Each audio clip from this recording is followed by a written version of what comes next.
tem 2 assuntos, né? Nós vamos cobrir 2 assuntos para o restante da turma. Então vamos lá, essa é a aula do dia 6/5, né? 6 de maio, de conceitos e protocolos para a internet, para a turma 845. Né?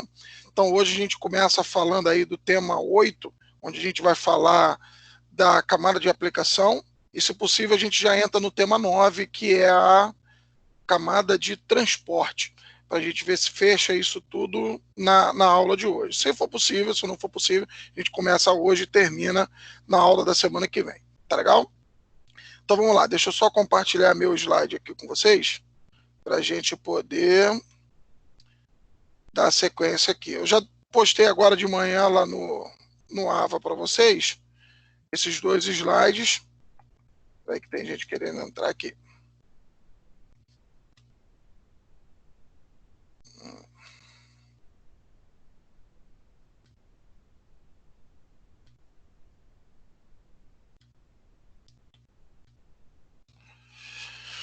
Então vamos lá. Deixa eu só fazer uma pergunta a vocês antes de eu começar a falar aqui. No nosso último encontro por aula remota, eu cheguei a fazer com vocês uma atividade no Socrative, vocês lembram? Alguém pode me dar um ok aí, só para eu saber? Sim, beleza, então tá jóia. Só para saber se vocês já tinham visto como é que essa ferramenta funciona, eu acabei perdendo um pouquinho do controle lá. Então vamos lá, aqui está a sequência de slide da aula de hoje, essa é a aula do tema 8, né, que a gente vai falar da camada de aplicação. A outra coisa que eu queria conversar com vocês sobre o material é o seguinte, isso, alguém colocou aqui que não valeu ponto, foi só um teste. Deixa eu só perguntar uma coisa a vocês. Os 2 vídeos que eu coloquei lá para vocês, relacionados a parte de modelo OSI e arquitetura TCP/IP, da forma que foi colocado lá, vocês conseguiram entender? Ficou claro para vocês aquilo? Ou alguém que viu o vídeo se perdeu naquela dinâmica lá, quer fazer alguma pergunta? Que aquilo vai ser importante porque a gente vai falar daqui para frente. Alguém já conseguiu ver aquilo com calma, conseguiu entender, possa me dar um feedback aí?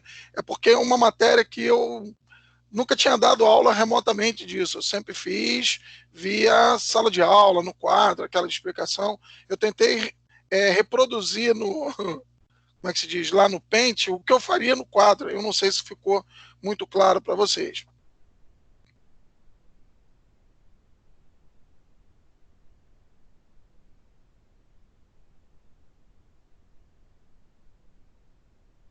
Alguém que já tenha visto pode dar um feedback, só para eu poder saber se ficou legal, se não ficou. Tranquilo. Então vou fazer o seguinte, eu vou dar sequência na matéria por causa do horário. Depois eu vou pedir para que vocês vejam esses vídeos com tempo, ver se conseguem assistir durante essa semana. E na semana que vem eu gostaria que vocês me dessem um feedback, se ficou claro, se não ficou, se precisa de alguma explicação a mais, tá legal? Que aí eu vejo uma forma da gente recuperar isso aí. Então vamos voltar lá no slide. Então estamos aqui no slide para a gente poder dar sequência aí na nossa matéria. Então aqui eu coloquei um slide de programação para a gente poder... Acabou ficando com o nome ali de sistemas operacionais, que eu fiz um semelhante para a aula de sistemas operacionais. Mas essa programação é para vocês, tá? Acesso o tema 8 e 9, a gente vai estar fazendo hoje, dia 6, então é dessa semana de 4 a 9. De 11 a 15 a gente vai fazer o acesso ao tema 10, que aí eu vou estar explicando para vocês o assunto que eu particularmente considero mais complexo dessa nossa matéria, né?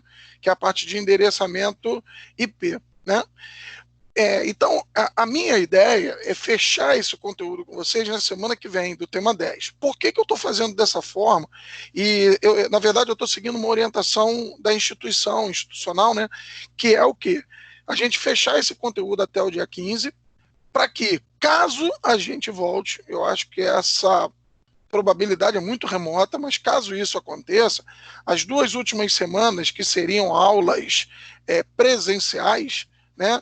Caso isso aconteça, a gente não tem a obrigatoriedade de vocês participarem dessa aula, caso vocês não se sintam à vontade, para pegar algum conteúdo que ainda vai estar faltando. A gente praticamente vai utilizar essas 2 aulas para revisão, né? Seria aula de revisão, seria aula de exercício ou algo parecido. Mas, assim, dentro da minha perspectiva, do que eu tenho acompanhado por aqui, eu acredito que isso não vai acontecer. A gente vai continuar com as aulas remotas até a nossa AV2, pelo menos, tá? Então, considerando que isso não vai acontecer, e seguindo essas orientações, o que eu pretendo fazer?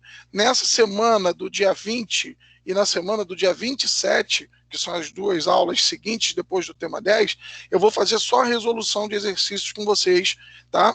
E essas resoluções de exercício vão valer como nossas APS. Então é muito importante, vou reforçar, é muito importante que vocês estejam presentes na aula remota desses 2 dias. Vou repetir, é dia 20 e dia 27. Que a APS da nossa disciplina de conceitos e protocolo para a internet vai ser da seguinte forma, não vai ser uma avaliação, vai ser uma verificação de participação de vocês. Então a gente vai resolvendo exercícios juntos e a participação de vocês nesses exercícios é que vai dar a nota. Então é 1 ponto no dia 20 e 1 ponto no dia 27. Tá legal? Aí com isso eu preparo vocês para a nossa AV2. Então vamos lá, como é que vai ser a nossa AV2? A nossa AV2 vai ser bem parecida com o que foi a AV1. Nós vamos ter só que agora nós vamos ter 2 pontos da APS, que a gente vai estar obtendo a partir da participação do dia 20 e do dia 27. Nós vamos ter 2 pontos de 2 questões discursivas, que eu vou postar para vocês na oportunidade, e nós vamos ter 6 pontos de questões objetivas.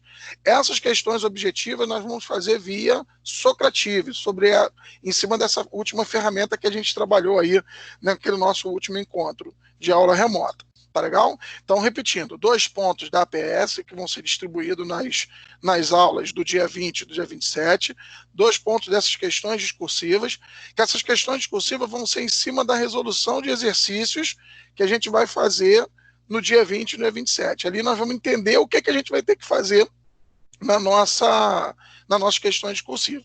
E mais as questões objetivas no Socrative que a gente vai estar fazendo no dia 3, se eu não me engano.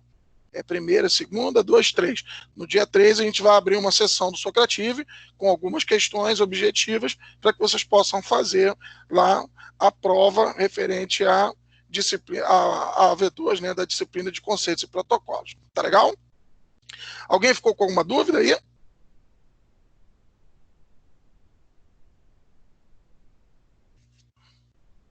Não? Tudo certo? Então vamos seguir. Então vamos lá. Então, seguindo a nossa matéria, a previsão é que, a partir do momento que a gente viu aquela estrutura, né, aquele modelo de camadas, hoje, como as redes funcionam, a gente começa a falar um pouquinho de cada uma dessas camadas. Só que a gente não vai estar utilizando o modelo OSI, né? A gente utiliza ele só como referência. Mas, na prática, a gente utiliza a arquitetura TCP/IP para explicar, porque é como hoje a nossa internet funciona. Ela é baseada em cima de uma estrutura de 4 camadas, que é a camada de aplicação, camada de transporte, camada de interrede, que é a nossa internet, e a camada de acesso ao meio. Tá legal? Hoje a gente vai tentar falar da camada de aplicação e da camada de transporte. Tentar focar assim, nos pontos principais, que eu acho que é o que mais interessa nesse momento. Então tá lá, camada de aplicação. Ela foi feita para oferecer serviços diferentes aos usuários, permitindo uma interface mais amigável, sem qualquer preocupação com as camadas inferiores. Na verdade, o que ele está querendo dizer aí é que, com essa camada, a gente apresenta alguns protocolos que facilitam o usuário utilizar, né, recursos da nossa rede de uma forma mais simples. Então, quando a gente fala hoje que a gente está fazendo acesso a um e-mail, que a gente está enviando um arquivo, a gente está baixando um arquivo de algum lugar, tudo isso para o usuário fica muito mais fácil através de uma interface gráfica que faz essa ligação com os protocolos que estão por trás, sem a gente precisar mexer nos protocolos propriamente dito. Tudo isso foram serviços que foram oferecidos pelos protocolos para que a sua aplicação, através daquela interface gráfica, consiga te dar uma facilidade de uso, né, para essas funcionalidades da nossa rede. Então, a camada de aplicação é isso. A camada de aplicação tem lá uma aplicação rodando que por trás, como eu já falei, a gente tem uma série de protocolos, dependendo do tipo de aplicação, que vai nos fornecer, né, facilidades para o uso da rede. Então, quando ele fala aqui que não é, sem qualquer preocupação com as camadas inferiores, é porque lá na camada de aplicação ele esconde todos esses detalhes, né? Então, aqui eu coloquei para vocês algumas opções, né, de serviços que a gente tem na camada de transporte que são importantes, principalmente para a área de vocês que são da área de desenvolvimento, né? Então, a gente tem ali a figura do servidor DNS, servidor Telnet, servidor de e-mail, servidor DHCP, servidor web e servidor FTP. Então, são os serviços básicos que a gente vai falar nos próximos slides, de uma forma assim bem superficial, só para vocês entenderem como cada um deles funciona. E qual é o objetivo de cada um deles, né? Então, vamos lá. Primeiro que ele coloca para a gente aí é o servidor de nome de domínio, que é o que a gente chama de DNS. Qual é, na verdade, o objetivo desse serviço aí? Que nos fornece uma facilidade assim, bastante interessante. O objetivo desse domínio aí é justamente, desse serviço, desculpa, é justamente fazer o quê?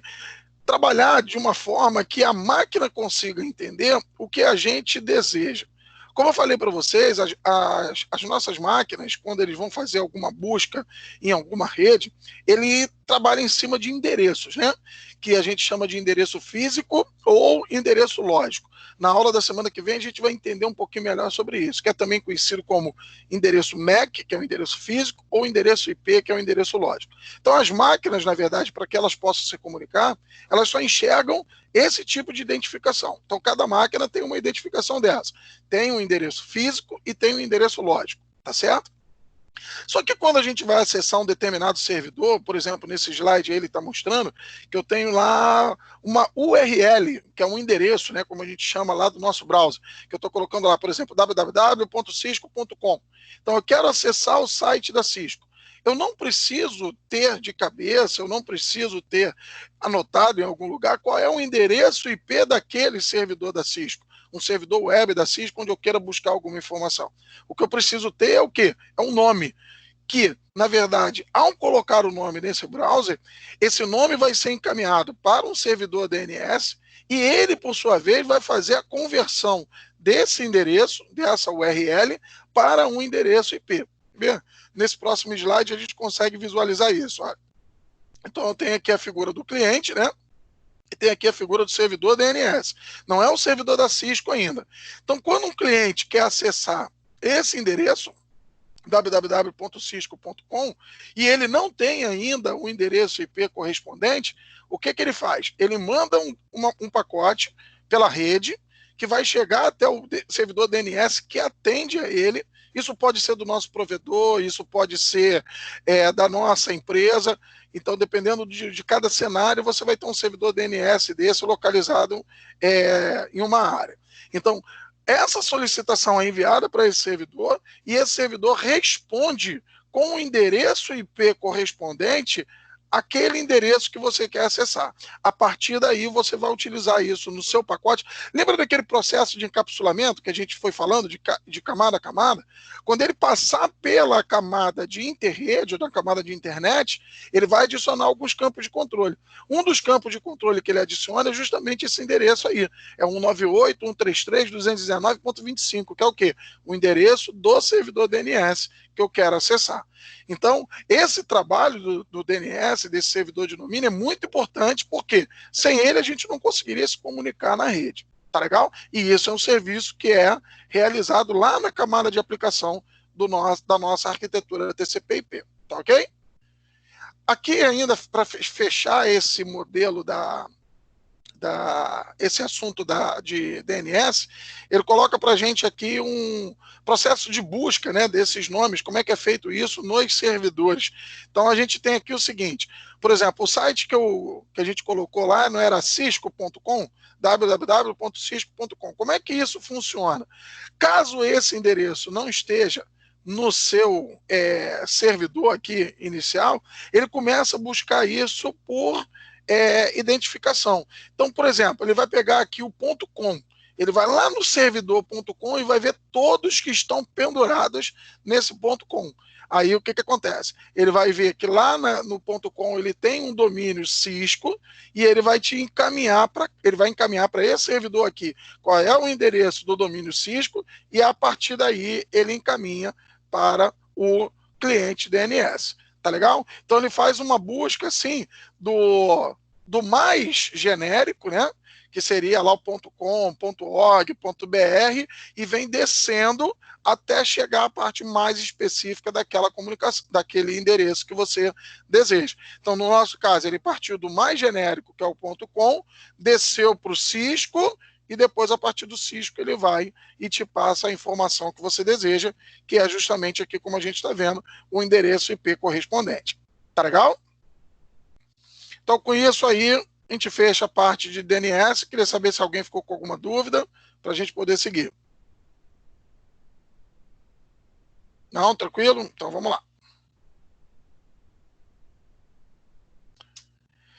Seguindo aqui, um outro serviço que a camada de aplicação nos fornece, que também é bastante importante, é o que a gente chama de Telnet, né? Que são protocolos utilizados na internet e nas redes sociais para estabelecer uma comunicação com os hosts, né? Com as estações remotas. Um host remoto é configurado como um servidor e aguarda que algum outro host, alguma outra estação lhe envie uma solicitação de serviço. Então, antes da gente falar sobre a segurança dele, deixa eu explicar um pouquinho. Como é que o Telnet funciona? Vamos imaginar o seguinte, eu tenho que colocar eu tenho uma empresa que a matriz dela é aqui no Rio, uma filial é lá em São Paulo. Então, eu tenho que colocar agora um switch novo, um roteador novo, um equipamento novo na filial lá de São Paulo. Imagina o seguinte, se eu para colocar esse equipamento lá e configurar esse equipamento, se eu precisasse viajar para São Paulo, vamos pensar num momento desse que a gente está vivendo hoje, que eu não consigo me locomover para lugar nenhum. Como é que eu faria isso? Eu não faria? Eu não teria essa possibilidade de fazer? Não, existe uma possibilidade através do Telnet, que é justamente o quê? O que a gente chama de login remoto. Eu daqui, através da internet, eu vou me conectar com esse serviço Telnet ao equipamento que está localizado remotamente. E a partir daí, tudo que eu fizer na minha máquina aqui está sendo replicado naquela máquina de lá. É justamente o que a gente chama de login remoto. Então, eu me logo aqui, fisicamente, aqui no local onde a gente está, numa máquina que está localizada em qualquer outra localidade.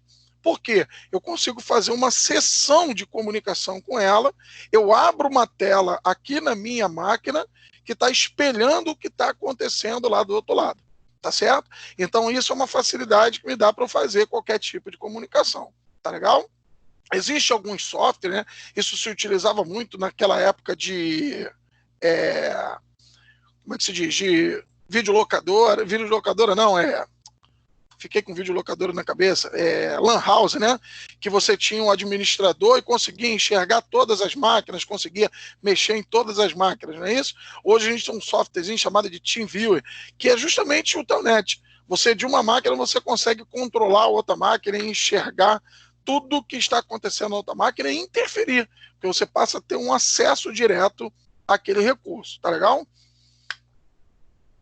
Agora, só para fechar, ele é um protocolo não seguro. Por que ele é não seguro? Tudo que está circulando na rede referente a essa conexão remota é em texto aberto. Então, o que acaba acontecendo? Por exemplo, se eu estou configurando uma senha desse roteador que está lá em São Paulo, dentro da rede está circulando essa senha. Qualquer pessoa que capturar esse pacote, né, que vai estar circulando na rede, certamente vai ver o que eu coloquei como senha. Então, não é uma coisa muito segura. Então, hoje na prática, a gente utiliza uma evolução do Telnet, que é o SSH, que resolve esse problema, que garantindo que toda essa comunicação... Desculpa. Garantindo que toda essa comunicação que está acontecendo remota, ela vai e volta criptografada. Então, com isso, a gente garante que qualquer pessoa que venha, qualquer pessoa mal intencionada, né, que venha a interceptar essa informação no meio do caminho, vai pegar só uma série de caracteres especiais, não vai saber qual é o conteúdo original. Tá legal? Então o Telnet nada mais é do que uma forma de eu acessar remotamente qualquer dispositivo. Tá legal? Passando para o próximo serviço aí da camada de aplicação, a gente vai chegar no serviço de e-mail, né? Serviço de e-mail é muito comum, a gente trabalha muito com isso, né, no nosso dia a dia, então fica mais fácil para a gente poder enxergar o seu funcionamento. A gente só tem que entender que o serviço de e-mail ele é dividido em duas fases, praticamente. A primeira fase é o envio do e-mail, e uma segunda fase é a captura desse e-mail da nossa caixa para a nossa máquina, para que a gente possa ter acesso a essas informações. O serviço de e-mail, apesar de ser um serviço que em algumas configurações a gente recebe quase que automático, né, aquela informação, o serviço de e-mail não é um serviço em tempo real. O serviço de e-mail acontece o seguinte, vamos supor que eu estou enviando um e-mail para vocês. Então o e-mail vai sair da minha caixa, do meu cliente de e-mail, vai para o meu servidor de e-mail, o meu servidor de e-mail encaminha para o servidor de e-mail de um de vocês, com quem eu quero me comunicar, e essa informação fica lá, armazenada na sua caixa de e-mail. Quando você tiver interesse em saber o que tem lá, você vai lá e vai buscar esse e-mail, essa mensagem para você. Só que tem vezes que a tua aplicação fica fazendo esse monitoramento toda hora. Aí o que acontece? Toda vez que bate o e-mail lá, ele já percebe e já traz para você. Então, se você tiver com o teu Outlook aberto, por exemplo, no seu celular, ou Outlook aberto no seu computador, e configurado dessa forma, ele vai, ao receber uma mensagem lá, em poucos segundos depois, ele já está te trazendo essa mensagem, porque foi configurada dessa forma. Mas nem sempre é um serviço assim, isso é uma configuração que a gente pode fazer. Tá legal? Então, como ele é dividido em duas fases, a gente tem dois protocolos, né, para poder fazer isso, protocolos diferentes. O protocolo que a gente pode utilizar é o SMTP, que é o Simple Mail Transfer Protocol, que é o protocolo que a gente usa para quê? Para envio de e-mail. Então, toda vez que eu estou querendo enviar um e-mail para alguém, eu utilizo o SMTP. E eu tenho uma opção que é o POP, que é na hora de eu buscar esse e-mail da minha caixa de e-mail para trazer para a minha máquina. Então, por exemplo, vocês me encaminharam um e-mail ontem à noite. Eu não tive tempo de ver, vou ver agora de manhã. Beleza, ao clicar lá no meu, atualizar lá do meu Outlook, ele vai lá com o protocolo POP e vai trazer todos os e-mails que eu tenho lá na minha caixa para que eu possa acessar aqui. Tá legal? Então, existem essas duas fases no envio e no recebimento de e-mail, tá bom? Só que eu estou falando do POP, mas existe, na verdade, dois tipos de protocolos para que a gente possa fazer um acesso a essas mensagens, que a gente chama ali de recuperação de mensagem do servidor, que é para trazer essas mensagens. O POP é o mais antigo, né, que é o que a gente utilizava, e ele tem uma característica muito particular. No passado, a gente tinha uma limitação muito grande com relação a espaço, né, de armazenamento. Então, o que o POP fazia? Toda vez que eu acessava a minha caixa de e-mail, ele pegava todas as mensagens que estavam lá no servidor e trazia para a minha máquina local.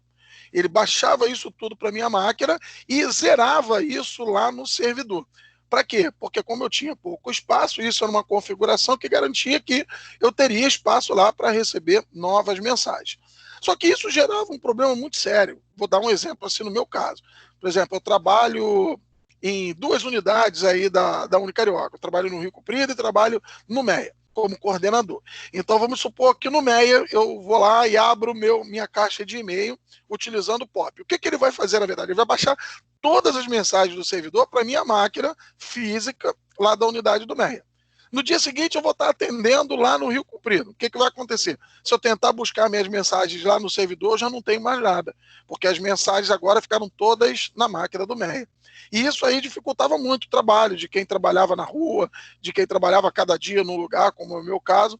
Então, não atendia muito a nossa necessidade, o POP. Aí surgiu, quando as caixas de e-mail começaram a ter maior capacidade, surgiu o tal do IMAP, né, que é um outro protocolo que hoje a gente utiliza bastante. O que ele faz, na verdade?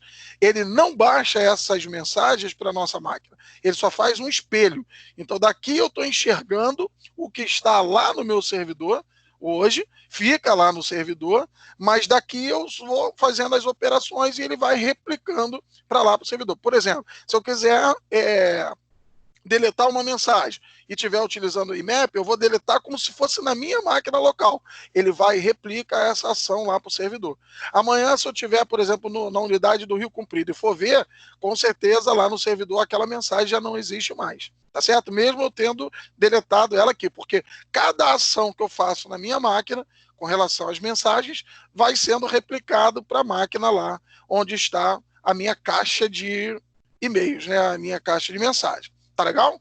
Ficou clara aí a diferença dos dois? Então o POP, toda vez que eu acessava, eu baixava tudo para minha máquina e zerava lá no servidor. Então ficava localmente. E o IMAP não. O IMAP eu vou fazendo, ele só me mostra um espelho, tudo que eu for fazendo na minha máquina vai sendo replicado lá no servidor, mas as mensagens continuam lá no servidor. Tá ok? Todo mundo acompanhando? Tranquilo? Beleza. Então vamos lá. Vamos agora para o nosso protocolo HTTP, também conhecido como www, né? Que é o que a gente utiliza para acesso à internet, para interpretar, né, aquela codificação lá que a gente faz em HTML, né, normalmente. Então vamos lá. É o responsável pelo tratamento de pedido e resposta entre cliente e servidor.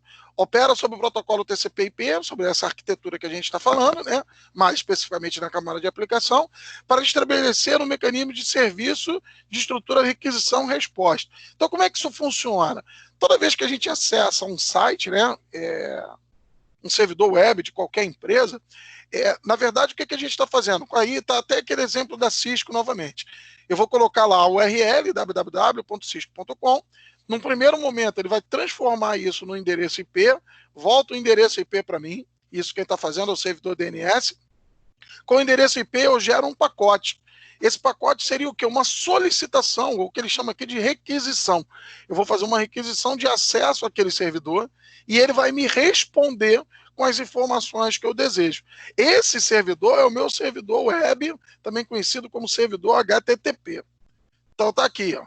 O que acontece, na verdade? Eu mando essa requisição para aquele servidor e o servidor me manda uma resposta, que é um código aqui, como a gente está vendo em HTML, que é o que, quando chegar aqui na minha máquina de cliente, através do browser, vai ser apresentado uma janela daquela de uma forma bem mais amigável. Quer ver? Deixa eu ver se eu consigo mostrar uma coisa para vocês aqui. Deixa eu só compartilhar minha outra. Peraí.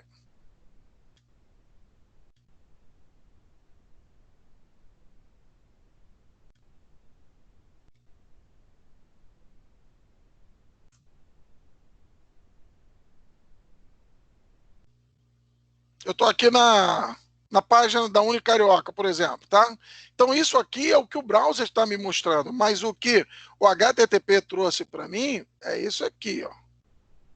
Exibir código-fonte. Então, esse aqui é o código HTML. Vocês estão enxergando aí? Estão vendo minha tela? Sim? Beleza.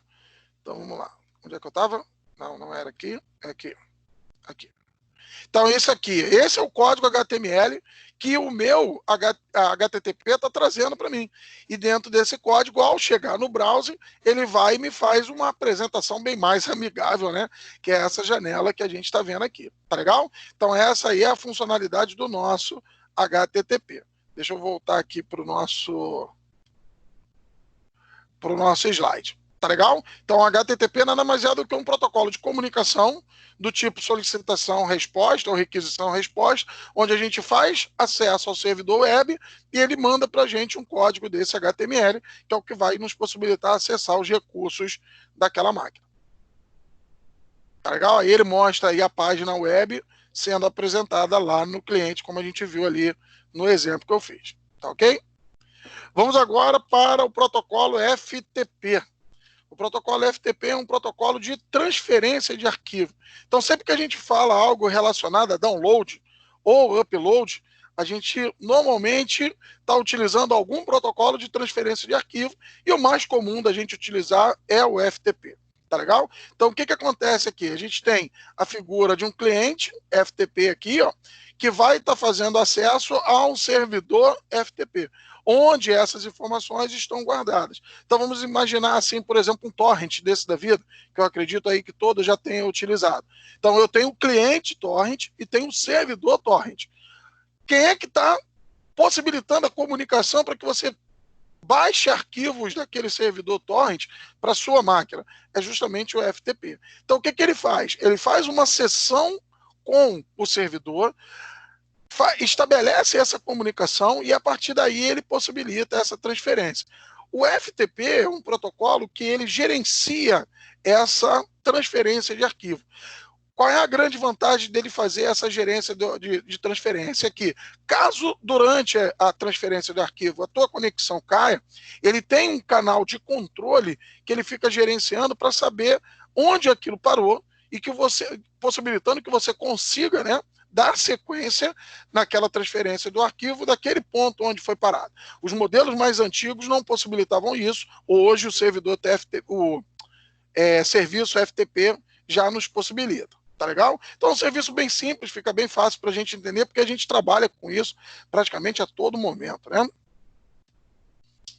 Vamos agora para o servidor DHCP. Esse está muito relacionado com o assunto da próxima semana, então não vou entrar em muitos detalhes assim a fundo ainda, porque a gente vai precisar de alguns conceitos da semana que vem. Mas o servidor DHCP é um servidor também bastante importante, que é o servidor que nos fornece de forma automática ou manual, um endereço IP ou um endereço lógico. É como a gente vai ser reconhecido na nossa rede, ou na rede local, ou na rede WAN, ou na nossa internet. Tá legal? Então ele bota lá, é um protocolo que provê um meio para alocar endereços dinamicamente. Então isso é para facilitar o trabalho do administrador da rede, de forma que ele não precise a todo momento ficar fazendo configuração de endereço IP. Esse endereço IP vem dinamicamente a partir de um serviço DHCP. Ele diz aí que a gente pode atribuir esse endereço para um equipamento de 3 formas diferentes. A gente tem a forma manual, a gente tem a forma automática e tem a forma dinâmica. Tá? Muito cuidado com essa configuração manual. Essa configuração manual, a gente está falando configuração manual de DHCP. Não é a gente meter a mão lá e fazer, não. Dentro do servidor DHCP, a gente tem 3 formas que eu vou explicar cada uma delas para ver se fica claro para vocês. Essa configuração manual de DHCP não significa que você tem que ir lá meter a mão para fazer. A gente tem até essa forma, que é o que a gente chama de estático. Eu vou lá na mão e faço essa configuração, pronto, e acabou. Quando a gente fala de serviço DHCP, existe manual, automática e dinâmica. Então vamos lá, o que é a manual? A manual é quando a gente tem uma relação 1 para 1. O que eu chamo de relação 1 para 1? Eu tenho um endereço IP lá no meu servidor DHCP que já está reservado para aquela determinada máquina. Então, por exemplo, se eu liguei minha máquina agora, ou vocês ligaram a máquina de vocês agora, eu sei que ao ligar o meu servidor, eu vou pedir um endereço e aquele servidor DHCP vai me fornecer um endereço para aquela máquina. Tá legal? Então é 1 para 1. Então eu tenho lá aquele endereço que automaticamente já vai ser fornecido e vai ficar permanente na minha máquina. Tá certo? Foi fornecido, aquele endereço é meu. Tá ok? A configuração automática. A configuração automática, eu tenho que ter uma quantidade de endereços IPs iguais à quantidade de máquinas que eu tenho. Porque a todo momento que eu fizer a conexão, esse servidor DHCP vai me encaminhar um endereço. Mas aquele endereço não é meu. Aquele endereço foi fornecido temporariamente enquanto eu estou conectado. Quando eu desligar, aquele endereço volta para o servidor DHCP. Mas aquele endereço, entre aspas, está reservado para o meu uso. Mas ele não é permanentemente meu. Ele continua sendo do servidor DHCP. Em algum momento, se eu parar de pagar aquele serviço, é como se eu falasse o seguinte, olha, a gente tem um serviço lá de acesso à banda larga, né? um Velox da vida, um Virtua da vida. Então, quando eu me conecto no meu provedor lá, ele me manda um endereço IP. Aquele endereço IP agora é meu? Não, aquele endereço IP foi alocado para mim temporariamente enquanto eu estou pagando aquele serviço. Tá legal? E a configuração dinâmica? A configuração dinâmica é um pouquinho diferente. Na configuração dinâmica, eu posso ter... Espera aí que acho que entrou mais alguém aqui. Só um minuto.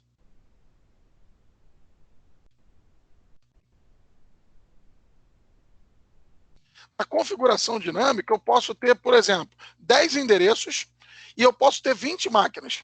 E o servidor DHCP vai trabalhando disso aí de uma forma dinâmica, né? Por isso vem o nome. O que ele faz? Das 20 máquinas, eu só tenho 10 conectadas agora, eu vou fornecer esses 10. Então, por exemplo, eu vou receber o endereço com final 10, deixa eu ver aqui o nome de alguém que esteja aí conectado. Espera aí. Vamos supor que eu recebi o 10, o Bruno recebeu o 11, o Djalma recebeu o 12 e o Fernando recebeu o 13. Nós estamos conectados agora. Daqui a pouco o Fernando saiu, é que tinha o 13, aí entrou o Marcelo. Pô, sobrou o 13 lá no servidor, ele pega o 13 e dá para o Marcelo. Ah, eu saí que estava com 10, chegou agora o Pedro Henrique, ele pega o 10 e dá para o Pedro Henrique. Então existe um rodízio. Por conta desse rodízio, o que o servidor DHCP faz? Ele consegue atender na configuração dinâmica uma quantidade de máquinas maior do que a quantidade de usuários de endereços disponíveis que ele tem. Então ele faz isso através de um rodízio e consegue fazer um atendimento melhor para todos os endereços. Então são as 3 formas de configuração que a gente tem para o servidor DHCP. Tá legal? Aqui ele mostra para a gente onde esses servidores de DHCP estão localizados normalmente. Então aqui a gente tem um servidor DHCP aqui destacado aqui em laranja, do ISP, que é o nosso provedor. Então, hoje, quando eu vou fazer acesso à internet, normalmente na nossa residência, a gente tem um provedor que oferece isso para a gente. Eu posso ter isso dentro da minha própria empresa, ou posso ter isso até dentro da minha casa. Hoje, quando a gente fala desses roteadores sem fios, né, residenciais ou para pequenos escritórios, normalmente esses dispositivos já vêm com o servidor DHCP ativado, que acaba gerando um problema. A gente tem que ter um certo cuidado com isso, porque senão você acaba tendo um dispositivo na sua casa que oferece endereço IP para você e tem o provedor oferecendo endereço IP ao mesmo tempo. Aí pode acontecer de você ficar em redes diferentes, aí a gente vai ver isso melhor na semana que vem, e depois não conseguir se comunicar com ninguém. Tá legal? Então a gente tem que sempre tomar cuidado com isso aí, mas por enquanto eu não consigo dar uma solução para vocês, sem antes a gente conseguir ver a parte de endereço. Na semana que vem, depois que a gente falar sobre endereçamento, aí vocês me perguntam como é que a gente resolve esse problema aí de mais de um servidor de DHCP e a gente consegue entender melhor. Tá legal? Então, com isso, a gente fechou aí a nossa camada de aplicação e vamos entrar na nossa camada de transporte. Vamos ver se a gente consegue finalizar isso aí. Temos 15 minutos, eu acredito que dá. E vamos lá, que aí a camada de transporte é bem mais tranquila.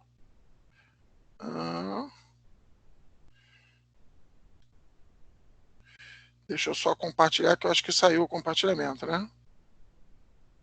Vocês estão enxergando ainda aí minha tela?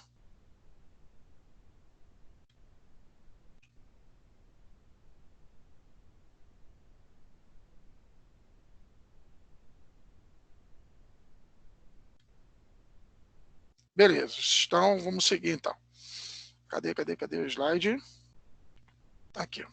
Então vamos lá, chegamos à camada de transporte, né? Dentro daquela arquitetura TCP/IP é justamente a camada que vem após. Por quê? A gente viu que na arquitetura TCP/IP, essas 3 primeiras camadas aqui são reunidas numa única camada que a gente chama de camada de aplicação. Tá legal? Então, dentro dessa camada de transporte, tá ali, ó, ela vai preparar os dados da camada de aplicação, que vem da camada de aplicação no envio de dados, né, para transporte através da rede. Ela processa os dados da camada de rede para o uso das aplicações quando você está recebendo. Então, no envio, ele está trabalhando em cima das informações da camada de transporte, no recebimento, ele está trabalhando em cima das informações que vieram da camada de rede. Tá ok? Então, vamos lá. Aqui ele mostra para a gente as funções da camada de transporte, é justamente o quê? Dar um tratamento aos dados, né, às informações, de acordo com o tipo de aplicação que está rodando na camada de aplicação.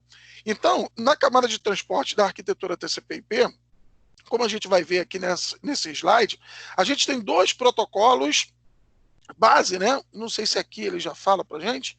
Não, ainda não fala aqui. Deixa eu ver aqui onde é que tem. Aqui, ó. Um dos protocolos é o TCP e o outro protocolo é o UDP. São os dois protocolos que a gente vai falar aqui na camada de transporte. Esses dois protocolos funcionam, só para a gente poder já contextualizar tudo que a gente vai estar falando lá na frente. Esses dois protocolos funcionam na mesma camada, só que com funções diferentes, tá certo? Então, o protocolo TCP, a gente pode dizer que é um protocolo orientado à conexão e confiável. Então, repetindo, TCP é orientado à conexão e confiável. O UDP é não orientado à conexão e não confiável. Um é o inverso do outro, mas os dois trabalham na mesma camada. Aí você pode me perguntar assim, pô, Sobral, por que eu tenho um confiável e tenho outro não confiável? Para que eu vou usar o não confiável? Se eu tenho o confiável lá, que vai me garantir uma certa confiabilidade na minha comunicação, para que eu vou utilizar o não confiável? Os dois existem porque podem ser aplicados em cenários diferentes. Por isso que eu estou dizendo, a camada de aplicação, ela atende a aplicação que, a camada de transporte atende de acordo com a necessidade da aplicação lá de cima. Então vamos lá. Vamos supor que eu estou enviando dados, né? Eu estou enviando um arquivo de dados, fazendo um FTP, estou baixando dados de um servidor para minha máquina. Beleza. Eu preciso que esses dados cheguem de forma íntegra na minha máquina. Eu não posso fazer, por exemplo, eu estou baixando lá um arquivo com o meu extrato bancário. Aí no meio do extrato bancário faltou um pacote, aí quer dizer, eu não vou ter o meu extrato completo? Não, não pode ser assim. Eu preciso que esse documento venha integralmente para a minha máquina. Então, neste caso, eu vou trabalhar com um protocolo que garante o quê? A confiabilidade, a confiança dessa comunicação para garantir que todas essas informações vieram. Então, como é que o TCP, que é o confiável, trabalha nessa forma? Então, olha só, vamos supor que eu estou enviando uma informação para vocês, tá certo? Então, cada informação que eu vou enviar para vocês, eu gero um pacote, um segmento com um número de sequência. Então, vamos lá. Passei o segmento 1 para vocês agora. Vocês vão e me pedem o segmento 2. Quando vocês me pedem o segmento 2, significa para mim que vocês receberam o segmento 1, é uma confirmação. Aí eu vou e mando 2. Vocês me pedem o 3. Se vocês me pediram o 3, significa que vocês receberam o 2. E assim a gente vai trabalhando de forma confiável. E quando eu digo que ele é orientado à conexão, significa o quê? Que antes de eu estabelecer a comunicação real com vocês, eu tento estabelecer uma seção, né? Um circuito entre a minha máquina e a máquina de vocês. Então vamos lá, eu vou me comunicar agora, sei lá, com, deixa eu pegar aqui um nome qualquer, com Sidney. Vou me comunicar com Sidney. Antes de eu passar qualquer informação para o Sidney, a minha máquina, através da camada de transporte, estabelece uma conexão com ele. Para ver o quê? Se o Sidney está disponível naquele momento para poder receber a minha informação. Então, o que acontece? O protocolo TCP manda um pacote para o Sidney me responde, agora eu sei que o Sidney está tranquilo, respondo a ele e a partir daí eu começo a enviar dados. Então, a gente estabeleceu uma conexão e é confiável porque cada segmento que eu envio, o Sidney me confirma me pedindo o próximo. Tá legal? Isso é no protocolo TCP, confiável e orientado à conexão. Agora vamos para o UDP. Vamos imaginar que o UDP eu estou vendo um vídeo. A gente está numa videoconferência, por exemplo. Imagina na videoconferência se acontecesse isso. A cada pacote que eu passasse para vocês, a cada segmento que eu passasse para vocês, vocês me enviassem uma confirmação para eu mandar o próximo. Vocês acham que a gente ia ter a velocidade necessária para garantir uma videoconferência funcionando normalmente? Provavelmente não, né? Seria uma coisa muito lenta e que não atenderia a minha demanda. Então, o que a gente faz, na verdade? Para algumas aplicações que a gente precisa de muita velocidade, como telefonia, né, IP, o VoIP, a transmissão de vídeo, comunicação celular, a gente vai trabalhar com o quê? Com um protocolo que é mais rápido, que é justamente o UDP. Ele não estabelece conexão, primeiro, e também não é confiável. Então, o que acontece? Eu começo a mandar uma porção de informação. Vamos pensar no caso do vídeo, só para vocês poderem entender. Vamos supor que o vídeo nada mais é do que uma série de imagens, né, que vão sendo mandadas sequencialmente. Vamos supor que uma dessas imagens não foi perdida. Você vai me pedir essa informação de volta? Não. Isso aí provavelmente vai gerar uma pequena distorção no vídeo, mas a gente não vai parar o vídeo por causa disso. Eu continuo enviando mensagem para você de áudio, de vídeo, para você poder assistir essa videoconferência do outro lado. Então, na verdade, esses dois protocolos trabalham na mesma camada, com características diferentes para atender uma demanda da própria aplicação.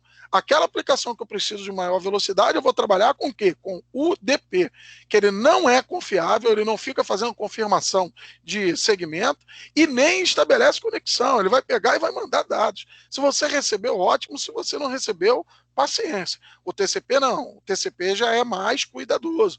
O TCP vai primeiro estabelecer a conexão e a partir daí ele vai a todo momento confirmando esse recebimento de dados lá com relação ao destino.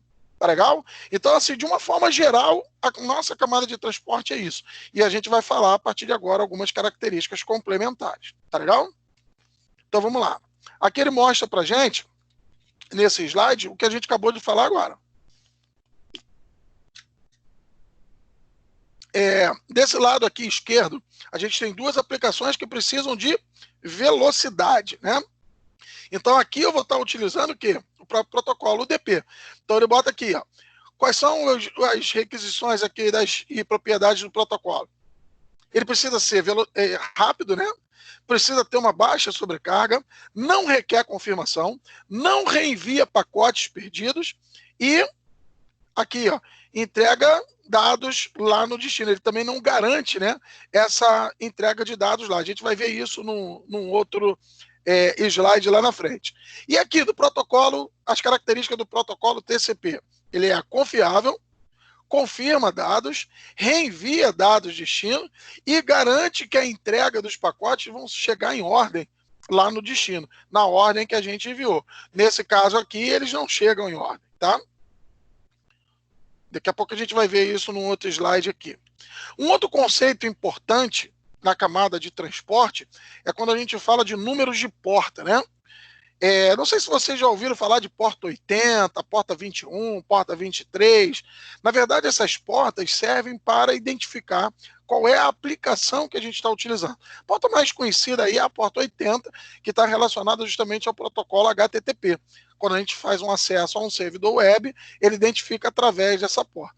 Então, só para a gente saber, a porta de 0 a 1023 são portas que já são definidas para algum tipo de aplicação. Então, por exemplo, a porta 80 é HTTP, a porta 21 é Telnet, a porta 23 é FTP e assim sucessivamente. Da porta 1024 até 49.151 são portas que a gente utiliza para quê?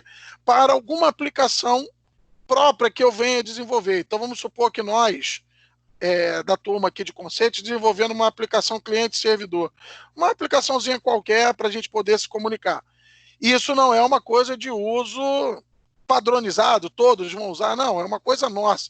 Eu vou lá e utilizo uma porta dessas registrada, eu pago pelo registro dessa porta e essa porta fica vinculada à minha aplicação. Qualquer pessoa que queira se comunicar com ela vai utilizar essas portas. E as portas dinâmicas vai de 49.152 até 65.000, que são as portas aleatórias que a gente utiliza quando precisa fazer uma identificação de forma aleatória. Não é uma aplicação específica, eu quero me identificar de uma forma diferenciada, eu posso utilizar qualquer uma dessas portas, de 49.152 até 65.535. Ah, Sobral, preciso gravar essas faixas, preciso ter esses números de cabeça? Não, a gente só precisa saber que existem essas 3 faixas de portas aí. Aí ele mostra aqui algumas portas de TCP, né? Então as portas conhecidas estão aqui, ó. FTP, Telnet, SMTP, HTTP, POP. Então esses números aqui a gente precisa saber, relacionados a cada uma dessas. Isso aí não tem jeito, a gente precisa saber. Mas só as conhecidas, as registradas e as dinâmicas, como elas sofrem alterações, a gente não precisa saber. Então pelo menos essas daqui a gente precisa, ó. FTP, Telnet, SMTP e HTTP. Essas são as principais. Tá legal? No caso do DP, desculpa. No caso do DP, a gente tem também as suas portas, então a gente tem aqui. Obrigado. A gente tem aqui o TFTP e tem RIP também. Portas do DP eu também não vou cobrar nada a vocês, só a gente saber que existe também, não precisa decorar nenhuma dessas, tá bom? Aqui ele mostra como é que isso funciona, né? Então ele está mostrando aqui, ó, o número de porta é representado e descreve o papel que desempenha nos protocolos TCP e UDP. É a partir desse número de porta que a aplicação, ao receber um segmento da camada de transporte, ela vai olhar, opa, a porta é 80, então eu sei que eu tenho que utilizar o meu protocolo HTTP. Ah, não, chegou alguma coisa na porta, sei lá, 69. Opa, então eu já sei que eu tenho que utilizar o protocolo TFTP para poder fazer o uso dessa informação, né, para interpretar essa informação. Então isso serve como indicador para a camada de aplicação de qual informação qual o protocolo que eu tenho que utilizar. Tá legal? Deixa eu ver se não parecia que tinha entrado alguém aqui. Então vamos lá. Aqui ele mostra um outro cenário que eu só vou também conseguir explicar para vocês na semana que vem, que é o que a gente chama de deixa eu ver como é que eu posso falar sem ainda entrar em detalhes, sem complicar a cabeça de vocês. Numa comunicação, né, de uma aplicação cliente com uma aplicação servidor, como eu falei para vocês no serviço DHCP, a gente pode ter várias estações dentro da mesma rede utilizando o mesmo endereço IP, por exemplo. Então vamos supor que a gente vai falar de um protocolo chamado ARP, né, que ele faz essa conversão. Vamos imaginar que eu tenho 3 máquinas que, ao passar pelo mesmo roteador, todas elas utilizam o mesmo endereço IP na saída. Como é que eu vou conseguir identificar cada uma delas de forma diferenciada? A única diferença que eles passam a ter é esse número de porta de origem aqui. Ó. Aqui, o cliente 1, se vocês perceberem, ele está utilizando aqui, ó, 51.152 e o cliente 1 está usando 49.152 e o cliente 2 está utilizando 51.152. Só essa porta de origem que vai conseguir diferenciar eles. Todos os outros serviços, todas as outras informações são todas iguais. Então, esse número de porta aí que está vinculado a essa faixa que a gente chamou aqui de portas dinâmicas, é o que vai diferenciar essas estações. Mas aí na próxima semana eu consigo explicar isso para vocês um pouquinho melhor. Tá legal? Então, seguindo aqui ele mostra para a gente como é que é feito esse estabelecimento de sessão, que só funciona no protocolo TCP. Então, a gente está vendo aqui, ó, TCP. Tá? Então, o que ele faz? Ó, como eu falei, antes de enviar dados, ó, ele manda um pacote para o destino responde, manda um pacote para a origem e a origem responde. Isso aqui é o que a gente chama como se fosse esse handshake aqui, ó, a gente chama de handshake triplo. É como se fosse um aperto de mão triplo para confirmar aquele estabelecimento de sessão. Repetindo, só funciona no protocolo TCP. Assim que acabar, aí a partir daqui, ó, desse EC receive, ele começa a enviar dados. Acabou o envio de dados, o que ele faz? Termina a sessão que foi estabelecida entre A e B. Tá legal? Aqui agora, para fechar, ele mostra para a gente o envio de dados no TCP e no UDP, só para a gente poder entender um pouquinho melhor. Então, olha aqui. Ó. Como esses pacotes circulam pela rede, pessoal, olha só, eu já vi aqui que a gente estourou o nosso tempo, me dá mais 5 minutinhos só para eu poder encerrar isso aí com vocês. Vamos supor que eu tenho aqui, ó, 6 segmentos que precisam ser enviados dessa máquina para essa máquina aqui, não é isso? Então vamos lá. Eu estou enviando isso, só que eles vão por caminhos diferentes na rede. Eles podem chegar fora de ordem lá no destino. Por um caminho ser mais rápido que o outro, eles podem chegar fora de ordem. No TCP, olha aqui, só o TCP faz isso. Ele usa esse número de sequências para reorganizar esses segmentos na ordem correta. Então, ó, chegou 1, 2, 6, 5, 4, 3. Ele, antes de passar para a aplicação na camada de transporte, ele vai reorganizar isso colocando em ordem. 1, 2, 3, 4, 5 e 6. Tá legal? Então, isso é uma outra funcionalidade da camada de transporte que só o TCP faz. Tá legal? Isso estava lá naquele slide lá atrás, ó, quando eu falei para vocês aqui do TCP, ó, aqui, ó, entrega dados na ordem que foi enviada. No caso do UDP, ele não faz isso, tá legal? Ele vai entregar da forma que chega. Se chegar bagunçado, vai chegar bagunçado. Quer ver? Vou mostrar para vocês aqui. Olha aqui, ó. No UDP, chegou pacote 1, 2, 3, 4, 5, 6. Quando chegou lá na camada de transporte, chegou 1, 2, 6, 5 e 4. E o 3 nem chegou. Ele não reorganiza isso. Ele vai passar para a aplicação do jeito que chegou. É onde, no caso, por exemplo, de uma transmissão de vídeo, ocorre o quê? Uma parada, ou, trava um pouquinho o vídeo, ou então acontece uma distorção, ou acontece uma falta de sincronia do som com o vídeo. Isso tudo é porque a gente está trabalhando com um protocolo na camada de transporte mais rápido e que não tem como garantir essa reordenação de dados, essa garantia dos dados chegando todos eles íntegros, que seria a sua confiabilidade. Tá legal? E com isso a gente fecha aí a nossa camada de transporte e fica faltando para a nossa última aula de teórica, né? Que é a da semana que vem, do tema 10, a parte da camada de rede, que é onde a gente começa falando um pouquinho do endereçamento IP. Tá legal? Que a gente vai começar falando na semana que vem e vai fazendo exercício nas duas aulas seguintes, para a gente reforçar. Pode falar. Pode falar.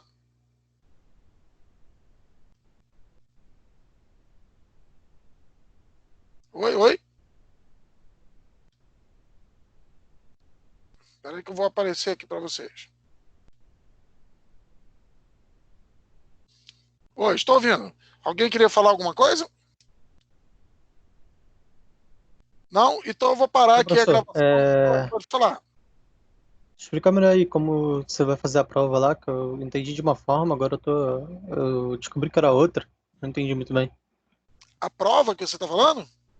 Como vai fazer? Então vamos lá, vamos aqui explicar novamente. A prova vai ser o seguinte: a gente vai ter 2 pontos da nossa APS, né? Que isso já era previsto. Essa APS a gente vai fazer 2 encontros remotos, que vai ser na semana no dia 20 e no dia 27, para a turma de vocês. Nesses dias nós vamos fazer algumas atividades em sala de aula, na aula remota, que quem participar disso já está ganhando ponto. Não é assim, fez, acertou, ganhou o ponto. Não, é por participação. Então é importante que no dia 20 e 27 vocês estejam presentes para participar. Participou no dia 20 das atividades é 1 ponto, participou no dia 27 das atividades mais 1 ponto. A nossa parte discursiva, a gente vai fazer o seguinte: esses exercícios que eu vou desenvolver com vocês nessas 2 aulas vão ser a explicação para as 2 questões teóricas. Aí nós vamos fazer igualzinho a V1. Eu vou pegar o enunciado disso, vou colocar lá no AVA, vocês vão baixar, vão desenvolver essas 2 questões, vão salvar num PDF e me mandar de volta. Vou corrigir mais 2 pontos, tá legal? Se tiver as 2 corretas. Então temos 4 pontos. E os outros 6 pontos vão ser de uma prova objetiva. Essa prova objetiva a gente vai fazer em cima do Socrative. Então vão ser várias questões. No dia da prova mesmo, eu vou abrir para vocês. Vocês vão lá fazer a prova e automaticamente já vai corrigindo e dando a nota para vocês. E Então esses vai ser 6 tipo pontos vão estar ali. prova presencial, então. Vai tomar. Essa vai ser presencial. Os outros pontos vão ser, vocês vão ter tempo para fazer. Essa não. Essas, como vão ser as provas objetivas, eu vou abrir. Tem o tempo todo da aula para vocês fazer. Vai ser, por exemplo, de 7h40 até 8h40. Não vai ser uma prova muito longa. Vocês vão ter tempo de ir fazendo com calma, tudo direitinho, como a gente fez no teste. E nessas 2 próximas aulas, eu vou fazer outra atividade com vocês no Socrative, até para vocês poderem ficar mais espertos aí na ferramenta. Tá bom? Tá bom. Ficou claro aí? Tranquilo? Ficou. Então, beleza. Então, vou encerrar aqui a gravação. Professor,